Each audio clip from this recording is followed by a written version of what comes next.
दोस्तों आज की इस वीडियो में हम बात करने वाले हैं ऑर्गन्स ऑफ डाइजेस्टिव सिस्टम की, मतलब पाचन तंत्र के अंगों की।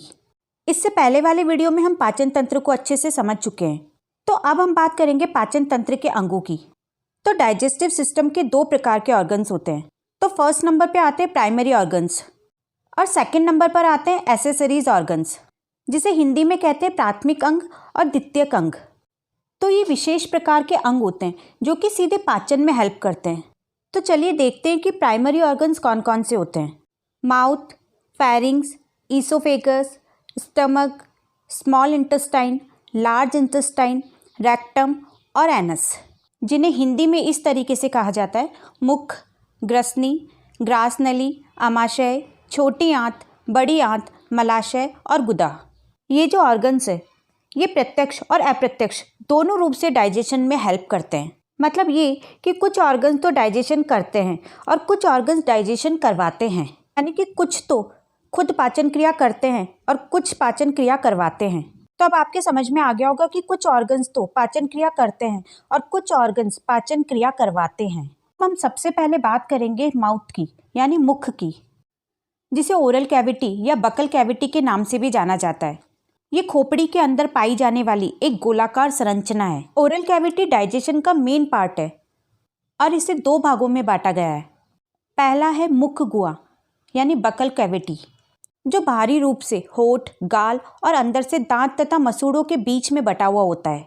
और दूसरा भाग दांत और मसूड़े से पीछे की ओर ग्रसनी में खुलता है। मुंह का अंदर का भाग श्लेष्मिक झिल्लियों से बना हुआ होता है, जो बिल्कुल त्वचा की जैसी होती है। तो अब मुंह के कौन कौन से भाग होते हैं वो देखते हैं। लिप्स, वेस्टिबुल, टीथ, टंग, पैलेट और यूवेला। तो अब एक एक करके इन सबको समझते हैं। तो हमारे मुख में यानी ओरल कैविटी में होती है वेस्टिबुल। इसे हम सबसे पहले डायग्राम में देखते हैं। दांत और होठों के बीच में जो खाली जगह पाई जाती है उसे वेस्टिबुल कहते हैं। आपको ये जो टीथ और लिप्स के बीच में ऊपर और नीचे की तरफ जो खाली जगह दिख रही है इसे बोलते हैं वेस्टिबुल। अब बात करते हैं टीथ की, यानी हमारे दांत। तो हमारे दांत दो प्रकार की हड्डियां मैडिबल और मैक्जिला के अंदर खाली जगह पर होते हैं और इनका मेन काम भोजन को चबाने का होता है। टोटल 32 दांत हमारे मुंह के अंदर होते हैं। तो कौन कौन से होते हैं वो देखते हैं।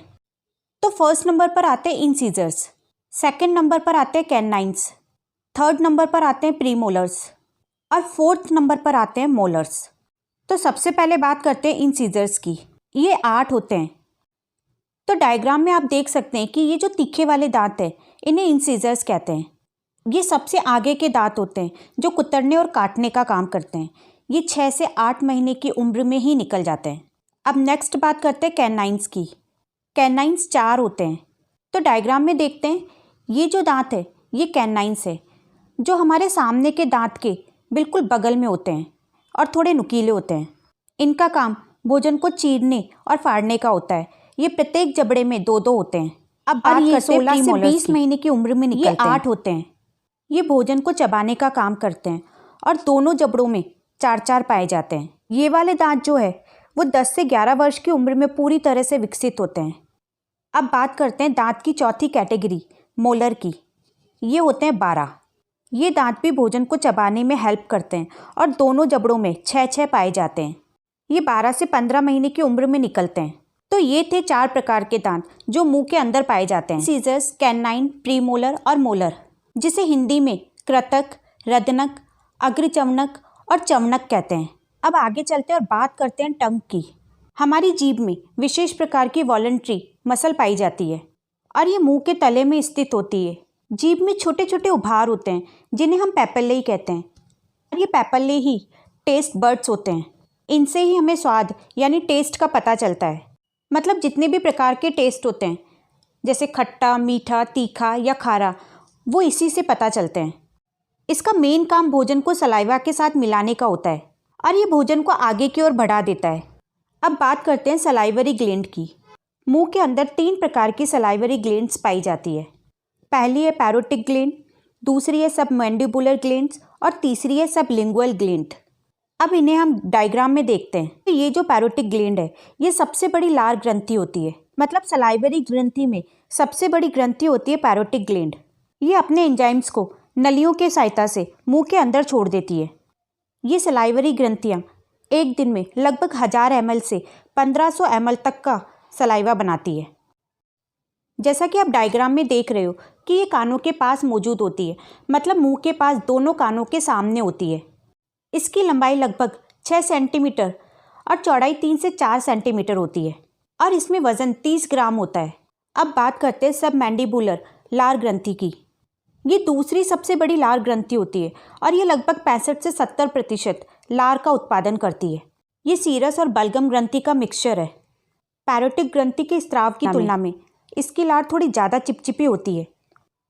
अब डायग्राम में देखते हैं कि ये कहाँ होती है। ये ऊपर और नीचे के जबड़े के पास में होती है और नीचे वाले दांतों के पीछे खुलती है। अब बात करते हैं सबलिंगुअल लार ग्रंथि की। ये लार ग्रंथियों में सबसे छोटी ग्रंथि होती है। इसका एक पैर टंग के नीचे मुख गुहा के तल पर होता है। ये जबड़े और जीभ के नीचे की तरफ खुलती है। तो ये है सबलिंगुअल लार ग्रंथि। ये तीनों सलाइवरी ग्लैंड्स है जो मुंह के अंदर पाई जाती है। अब बात करते हैं यूवेला की। यूवेला मसल का बना होता है। ये मुंह के ऊपर की ओर पाया जाता है। इसका मेन काम है कि ये भोजन को नेसल कैविटी के अंदर नहीं जाने देता, मतलब नाक में नहीं जाने देता। तो ये थे मुंह के भाग यानी माउथ के पार्ट्स। तो माउथ के पार्ट्स कौन कौन से होते हैं? लिप्स, वेस्टिबुलर, टीथ, टंग, यूवेला और सलाइवरी ग्लैंड। तो यहाँ ख़त्म होता है हमारा माउथ। अब हम नेक्स्ट पार्ट में बात करेंगे हमारे दूसरे प्राइमरी ऑर्गन्स की।